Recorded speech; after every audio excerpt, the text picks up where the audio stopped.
The sun rose gently over the lush greenery of the island, casting a golden hue upon the docks where the guests were arriving. Mr. Rourke, the ever-composed host, stood with his assistant Lawrence. "Good morning, Lawrence," Rourke said with a tranquil smile. Smiles, everyone, smiles. He watched as a vibrant young couple stepped onto the shore. Ah, such a nice young couple. Here for a romantic holiday, I presume. Lawrence looked at them with professional curiosity, but Rourke was always one step ahead. "That remains to be seen, Lawrence," he replied softly. "But they look so happy," Lawrence noted. Rourke sighed, observing the subtle tension beneath their polished surface.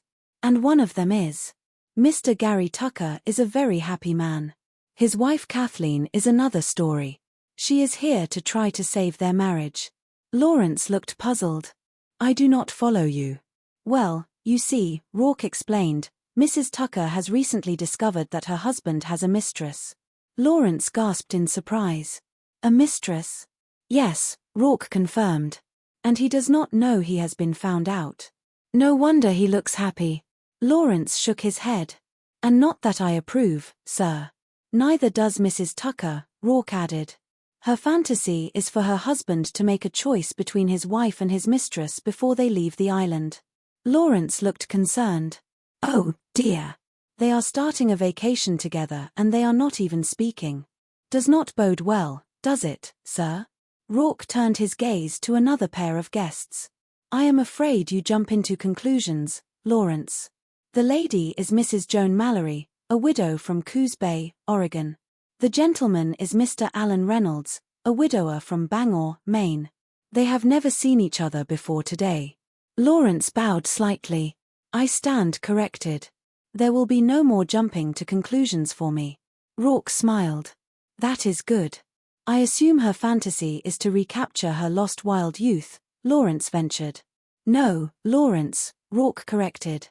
"No. Her fantasy is to get to know a suitable gentleman of her own age. Object: romance." "Aha," Lawrence exclaimed. "Then it is safe to conclude that Mrs. Mallory and Mr. Reynolds will not be strangers for very long." Rourke nodded thoughtfully.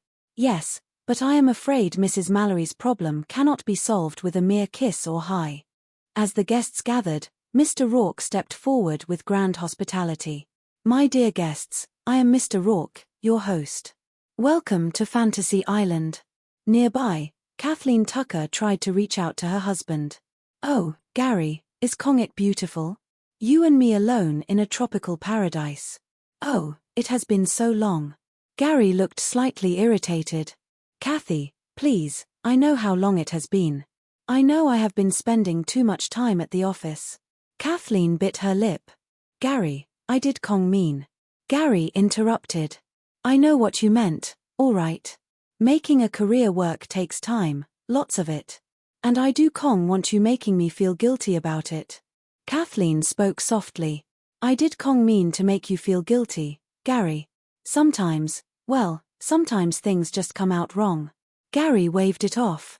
"All right, hey, forget it. You practically kidnapped me for this vacation, so let us enjoy it. What do you say I check this place out, make MOTV plans for us while you unwind? You can call the concierge on the house phone." Kathleen hesitated. "I know, but I kind of feel like stretching my legs. See you soon." Gary walked away and was greeted by Rourke. "May I direct you someplace, Mr. Tucker?" Gary shook his head. "No, thank you, Mr. Rourke. I will find my way around." He then turned to Kathleen. "May I?" "Thank you." Kathleen watched him go with a heavy heart. "I just hope he is Kong finding his way around to a phone to call her." Rourke stood beside her. "Why upset yourself by jumping to conclusions, Mrs. Tucker?" Kathleen sighed. "Because all I seem to do anymore, ever since I found out about them. When he is out with me, I am sure he is with her, and when he is with me, I am sure he is thinking about her." Rourke asked seriously. "What are you willing to risk to find out the truth?" "Anything. Anything," she replied without hesitation. "Well, then," Rourke suggested, "will you and Mr. Tucker be good enough to join me in the Renaissance Garden at noon?" "All right," she agreed. Any member of my staff will direct you there. Will you excuse me? Thank you. Elsewhere, Joan Mallory was observing the scenery when Rourke approached. Well, Mrs. Mallory, I see your fantasy is well underway. I see your fantasy has begun. Joan seemed startled. What? Can you hear me, Mrs. Mallory? Rourke asked. What? How are you doing? Joan laughed softly.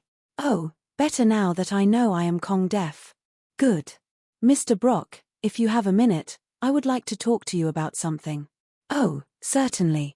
Do you mind? Thank you. Joan looked around the paradise. Now, I am starting to have second thoughts about my fantasy. Oh, Rourke inquired. Joan continued. Back home in Coos Bay, in the middle of a cold drizzle, coming to a tropical island and having a romance. It seemed like just what the doctor ordered. But, now that I am here, I feel, maybe stupid is an understatement. Rourke looked at her with understanding. Is that really how you feel about it? Joan smiled. I cannot fool you, can I, Mr. Rourke? My real problem is it seems too soon. My husband has Kong been dead that long. How long has it been? Rourke asked. More years. More years. So it was Kong exactly yesterday, Rourke noted gently. Lawrence arrived with a selection of elegant clothing. Here are the dresses for Mrs. Mallory's perusal, sir. Excellent, Lawrence. Excellent. Mrs. Mallory, Rourke said, may I suggest that these gowns would be a wonderful addition to your wardrobe? That is, if you decide to go ahead with your fantasy. Joan looked at the beautiful fabrics. These gowns would be my wardrobe? Indeed, Rourke replied. Joan took a deep breath. Let us go for it, Mr. Rourke. On with the fantasy. Soon, she emerged looking radiant. Rourke complimented her. You look lovely, Mrs. Mallory. Lovely. Thank you, she said. I do Kong even feel like me. And this is very nice. Oh, better than nice. And now, Rourke said, there is someone I would like you to meet. May I? Mrs. Joan Mallory, Mr. Alan Reynolds. Alan looked at her with a spark of recognition. Do Kong I know you? Joan smiled. Even if you do Kong, I am sure you will see a high soon remedy that. Would you excuse me? I will see you later, Mr. Rourke. Thank you. Alan offered his arm. It is a beautiful day. What do you say we make MOT via memories together? Meanwhile, the plot thickened near the gardens. Hi. Hi. We are expecting Mr. Rourke. Kathleen and Gary were waiting. What a nice-looking couple. Yes, Rourke arrived. And, Miss Sinclair, did you extend my invitation? Rourke asked his staff. Yes, sir, Miss Sinclair replied. In fact, she is on her way now. Good. Lawrence leaned in to whisper. If you do Kong mind, sir, I checked on the lady. Miss Sinclair, does Kong seem to appear on any of our lists as having put in a request for a fantasy? Rourke nodded. Yes, Lawrence, I know. Then why is she here? Rourke looked toward the path. Because she is Mr. Tucker's mistress. Lawrence was shocked. The mistress of that Mr. Tucker? I believe there is Kai Co Mot Mr. Tucker registered with us. Is Kong that so, Lawrence? Miss Ellen Sinclair walked in with confidence. Ah, Miss Sinclair, Rourke greeted. You must be Mr. Rourke. Welcome to Fantasy Island. Well, thank you for the intriguing invitation. You are most welcome, Rourke said. And do you still promise me that mysteriously unforgettable weekend you spoke? Absolutely. It will begin if you come right this way. Ellen looked at the group. But, sir, do Kong you think it is a bit crowded over there? It will be by at least MOT, Miss Sinclair, Rourke replied. Ellen became suspicious. Mr. Rourke, I love fun and games as much as anyone else. But I do like to know what game I am playing. What is this about? Rourke spoke gravely. A marriage, Miss Sinclair.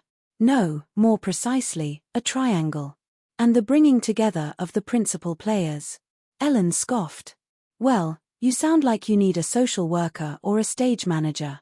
But Kong fi me, Mr. Rourke. I mean, where would I fit in?